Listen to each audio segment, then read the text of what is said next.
You're listening to the Jam Price Show, all about movies. And today, my guest is film producer Ray Roman. And we're going to be talking about a brand new documentary entitled Concussed, The American Dream. Welcome to the show, Ray. Hi, Janet. Thanks for having me. Oh, you're welcome. This is a film that it's a really important film that I think people should be seeing, but particularly families with young boys and maybe young girls too now, which are also playing football, that they should be seeing this before they decide whether they're going to allow their children to play football at such a young age. Let's dive into this fairly quickly. This is about CTE, and so let's tell the audience a little bit about what Concussed the American Dream is all about. Okay, so Concussed the American Dream is written and directed by David Kano, executive producer Brett Favre. And so the film goes into the story about Tyler Sash. He played for the New York Giants and has since passed away. And it has been found that he has had CTE, chronic traumatic encephalopathy, something found with players who've had a lot of years playing the game of football and other sports. And a lot of people think it's from concussions, but it can be from the smaller subconcussive blows over the years. And that's something that Tyler had gone through in his life. And it's paralleled with Brett Favre's story, who's been in the league for about 20 years and has played football for much of his life. And so we just kind of, show the two stories, and we got to meet the family and everything. And it's pretty, pretty strong story. It's a very strong story. I cried quite a bit, actually. Yeah, Yeah. I really did. It was a very, yeah, an important story. Even though it's tragic and what's happening, it's important because but it hasn't been that long that this has even been in our consciousness to have a discussion about this. So it's still rather Right. new. So that's why this documentary is so important, because it gives you a, a true picture of what players go through and what they have been going through, and not knowing for all those years what was creating this problem for them. Yes. So Yeah. kind of like early Alzheimer's in a way. Yeah. There are kind of some similarities, I believe, with I think it's a protein gene. It's ApoE4. Trying to get technical here, but they were looking for a biomarker to determine if this is something that they can discover while people are alive. There are, I guess, they have come close to it, but they're not quite there with saying that they can actually determine while somebody is alive. So part of this too is, yeah, like you said, they go through their life without knowing whether or not they have this, and face all these struggles and obstacles that may change their life over time. And it's not until they have since passed away, where their brain would have to be sent in for research and basically cut open and to determine if they have this disease or not. So yeah. They're trying to know I think what I got is that they're trying to develop a test to find out whether they have it now or Yeah, they. they call it a biomarker. So they would be able to tell whether or not somebody has it while they're alive. There are tests, which I believe they did do on a former player who was once alive. They do a PET scan.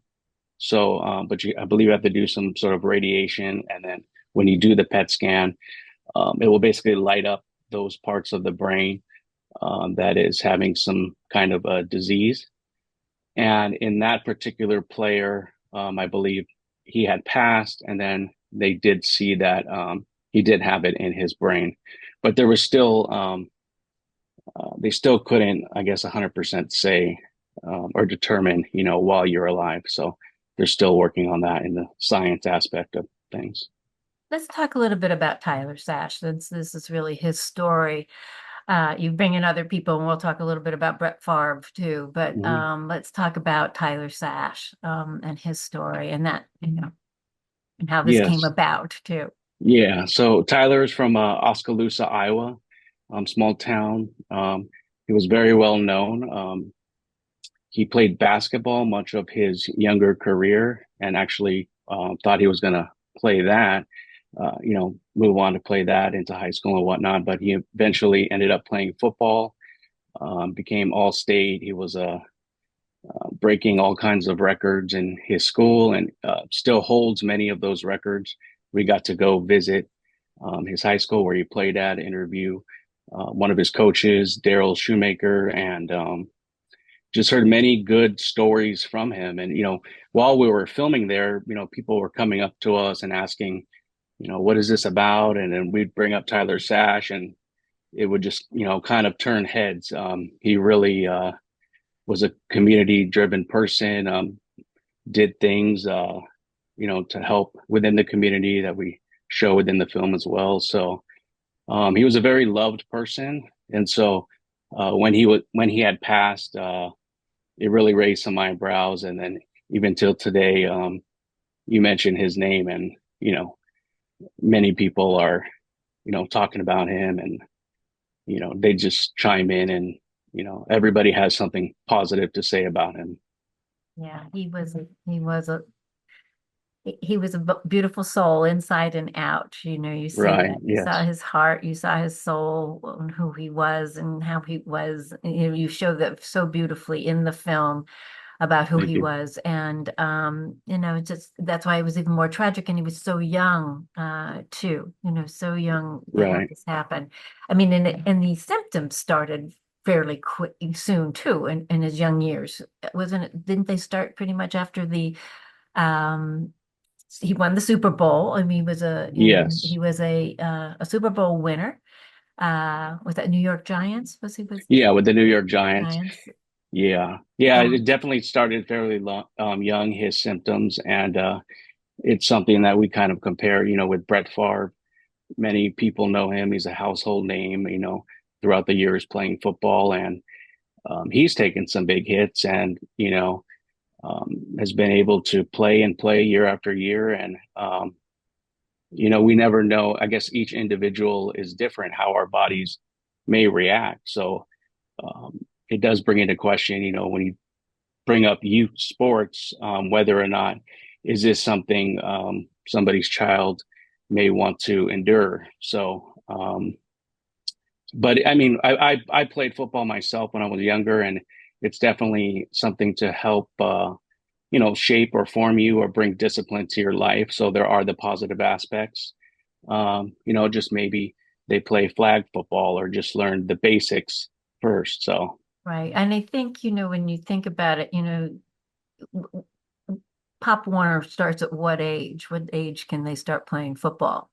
right, yeah, I believe I played. I was probably about 7 years old, 6 or 7 years But old. but you can start younger than that, correct? Probably, I believe actually, because I have a younger brother who played, and I remember him playing flag football, um, fairly young. So So if they're doing tackles, if they're playing, and that's what we'll get into a little bit more about flag, but if they're doing, if they're tackling, at this young age, they're just forming, their brains are still forming, at that stage, right, and to have your head knocked and, the resilience, so they probably think nothing's wrong, but over years and years and years of having that happen, obviously this is what's creating these issues with these players, these football players, and we'll get into other sports too, because it's not the only sport that is having this issue. But if everyone decided, let's just do flag football, that would keep it safe for these younger children and still learn all the wonderful things that you do learn playing a sport. Let's not take that away because I think it's important. It does develop character and teamwork and how you work together. And there's so many aspects of that are so positive about playing a sport when you're younger. But right. but you don't want your child, when you think you're doing something good for them, then to discover that in the years later it probably wasn't so good for them. And so if they you've mentioned this a little bit in the film, but are more and more, Pop Warner leagues thinking about just doing flag football, or is it's up to the community itself? How does that actually work? Yeah, I believe there have been some changes as far as leagues, promoting the flag football. I have seen personally. Within my family, I actually have a nephew who shifted to playing lacrosse. There's still some, they get pretty rough in there, but there's no actual kind of tackling and whatnot. They are kind of bumping and grinding each other with the lacrosse sticks. And then even within, I believe within the NFL, they have limited the number of padding practices they can have. So they're trying to limit the number of tackles, um, you know, off of the main stage, during the games. And then they've also introduced this year, they had been practicing with the Guardian caps. They wear that on top of their helmet. So So this year, tell us what that is for people who yeah, don't so know. it's basically like a protective, I guess kind of like a sleeve, and then it has padding to give them some protection when they tackle. So this is the first year that it's being allowed within gameplay. So I It believe goes over the helmets or underneath their helmet? yes, over the helmets. Oh, So I believe the Steelers and then the Colts were first to do it. And some people you may see on Twitter and whatnot bringing up that kind of looks funny. I myself kind of didn't notice it at first, but it is to protect the athlete as well as keep the game entertaining. I believe it added a 10% safety as far as from the collision, and then if two players are wearing it, it raises it to 20% more safer. So so I so think there. Go ahead. Go ahead. I believe too. I had read something that there was a study on it in high school sports, and I believe those percentages were higher, like 30 or 33%. So I was meaning to look into that a little bit more to see, is that just because, they're not these super athletes at the NFL level with the, bigger bodies, bigger speeds. So maybe that's why at that level, the safety percentage is a little bit more elevated compared to the NFL. But they are doing the efforts and trying to make the game safer as well as keep it entertaining. So that's good to see.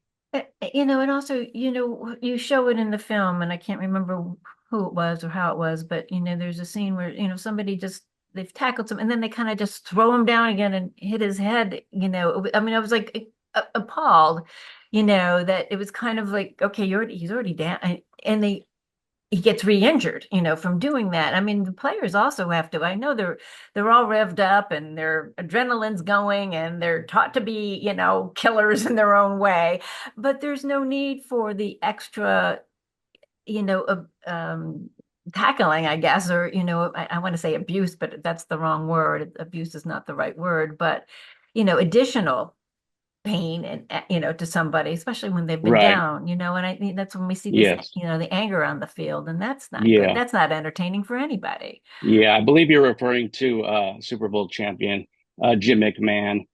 He was taken down on a big play, and he goes into talking about that. Back then, he says we just went back in the game. That's what we did. And even for myself, recently I found a old VHS clip of I was being interviewed after a Pop Warner game, and they asked me, what do you like about being out there? And I was mentioning hitting people, tackling people, and they asked me what kind of sounds I hear, and I said helmets smashing. So looking back at that, it was kind of eye opening that that is kind of the way you're taught, to be tough and get in there and get the other guy, which is it's really it's a high impact sport, and it is exciting, and that's the part, you know how much do you eliminate while keeping it safe and entertaining. It's kind of a fine line, but just looking back for me, it was like, wow, it was eye opening. That is a wow. Interesting. Yeah. There is a point though. I mean, that you bring up a number of times in the film, it's brought up about, the entertainment value. And yes, we all love football, most of us, I should say, most of Hmm. America loves football. Yes. And yet, do we need to be entertained by the violence of the sport? because there is that, is that necessary? I guess that's what we're, having this discussion about, how, and I think players, when they know what the consequences are of, and I don't know if they're being educated as much. Maybe this film will be an education for them, perhaps, but I don't know how prevalent is this conversation in the NFL. Right. Yeah, I think some of the older generation, now looking back, is, becoming aware of it. We hope to reach, the younger generation up and coming who can decide, possibly to make that change. Um, Obviously, it may be too late for, the ones who have gone a whole career, through it, but there are still ones that may be transitioning from, either high school into college or college into professional. It's a small amount that is actually going to make it into the professional level, but for those that do, maybe it's something that they can consider, possibly retire early or find a way to transition into a new career. As you see, a lot of the players transition into broadcasting or journalism and things like that. So, bringing the knowledge that they have from the game, their experience, it's something that they can, continue to be involved with the game of football. Yes, definitely. Well, you interview Brett Favre. We brought him up earlier. Let's talk a little bit more about his story. And he's actually involved in this as a producer too. Is that correct? Right, that's correct. Yeah. Yeah, so Brett, we got to interview him, multiple times for this.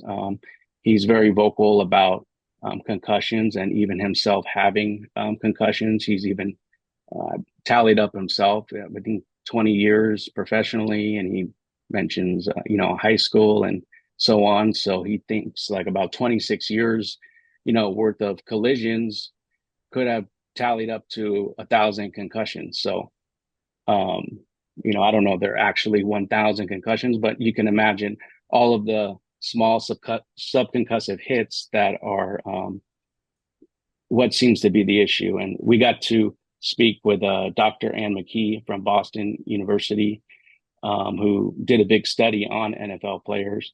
And she's the one who found the 110 out of 111 brains that she studied had CTE. So, that was a big eye opener. And yeah. Yeah, that is a big eye opener. Was she the one who discovered it? Who- She didn't discover, CTE herself. Just that was a big, study where, on a professional level, um, you know, people turn their heads. Right. It was really eye opening to hear her studies and what she Yeah. found for sure. How did you get involved with being a producer on this film? Me and my partner, David Kano, writer director of the film, have just been around different, sporting events and athletes. We would actually cover, for instance, the sport of MMA, like media, and we got to interview different, fighters, boxers, things like that. So just being around a contact sport like that, and seeing the damage that is happening, within football, we had different contacts and different people that we've been able to interview for this film that unfortunately didn't get to make the cut. We met so many people, and it's really, to hear their stories and hear what they're all going through. It's, very difficult, and it was very, I guess, vulnerable, and a lot of them really opened up to us, and for us to share this story, Tyler Sash's story, we got to meet his mother as well, who really, definitely opened up to us, and it's just, a touching thing that behind the scenes, you see the super athlete on TV, but you don't see behind the scenes what happens when a player's at home and the struggles that they're dealing with day in and day out. So. You really covered that beautifully. As I said, you did have incredible access with his mother, his sister, and his girlfriend. How difficult was it for you to have them open up and tell this story, a very important story? Was it difficult Right. for you to get them to open up and to do this? I believe at first, his mother, Barney Sash, was a little hesitant about it. Um, but we wanted to come from, as a chance for her and her family to share, like the legacy of their son and share this disease with other families that, you know, either may go through it or if they're lucky, they don't have to go through it. So, but sitting there with them and hearing their stories and whatnot, it was definitely difficult. And you feel a connection with them, because it just feels like somebody that my like almost like immediate family, just because you can relate, on a human level, and that's something that's kind of not seen again when you see them on the big screen. The football players, you just see them as superstars there for the 2 hour game, and you switch to the next game, and you just see those hits. So to be there, silent in a room with them and hear them explain what they went through it was really difficult actually. Was it? I can imagine. Well, as I said, I was crying, at the end of it Yeah, myself. It was, yeah. I wonder if did they feel it was cathartic when after they had finished recording this film? I'm not quite sure. I'm sure they had a wide range of emotions and still do. Grief for anybody is different. So Have they yeah. seen it? Have they seen the film? Yes, I believe my partner David is in contact with them and was able to share this with them. Did you get any comments or anything from them about it? Not quite yet that I could relate back to you. Okay. See, this is a series you said you want to do more. This was covered football, but you have other sports you want to cover. Do you want to talk about that a little bit?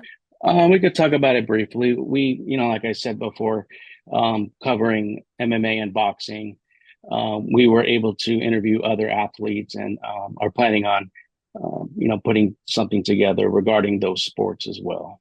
So, So this is yeah. So this is yeah, very important film to see.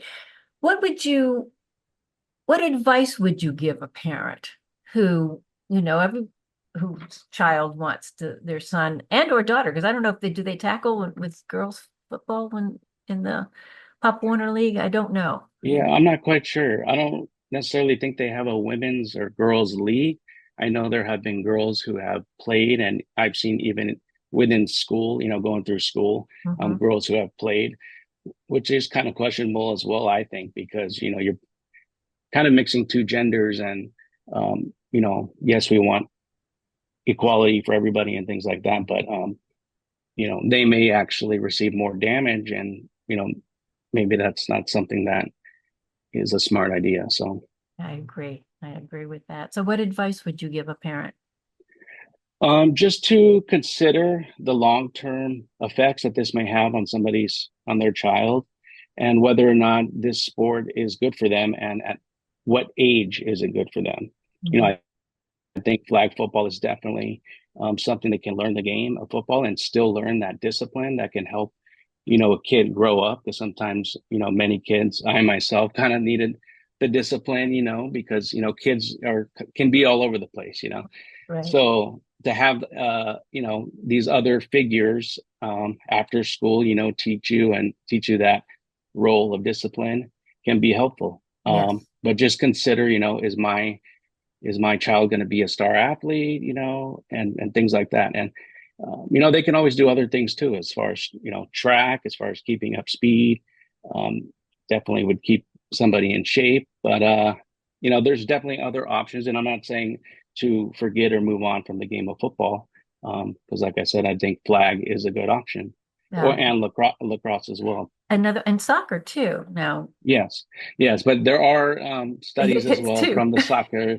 Yeah, because of I believe the heading with the ball is a big factor within the game. So it's something like, we don't really pay attention to as far as what we do to our brains many of the times for the sake of entertainment. So um, Yeah. that's what I think this film is. It's a real eye opener, just to kind of take a look at our health and what are we doing. Um, yeah. Yeah, I agree with you. Yeah, soccer, I would have they had this CTE? Have do they know anything about that? Have they studied soccer players that you're aware of? Yes, I believe. I mean, there are studies where they have found it, and they're aware of it. I mean, they it goes on to other sports as well, cheerleading. Um, so, you These know, things. yeah, things you wouldn't expect. Right, right. Where can people see Concussed, the American Dream, Ray? People can see Concussed the American Dream on Apple TV as well as Amazon Prime Video. And those are the two big spots right now. And then they'll be rolling out to other platforms as well as the weeks move on. Wonderful. It's perfect timing as we move into football season, which everybody always Right. gets. I love the fall and football and, all the Yes. excitement around it. So, Yes. this is a film that, should be seen by everyone who, even if you love football, you'll have a different appreciation when you watch it this year. After seeing this film, you really will. It's eye-opening. And, yeah, I know when I'm watching football this year, I'll have a different appreciation when I'm watching it too. So thank you Right. so much, Ray. I wish you much success with this. And when you do the series of documentaries on the other sports, please get in touch, and I'd love to have you back on the show to talk about that. All right. Thank you so much for your time. Thank you. Have a great day. You too.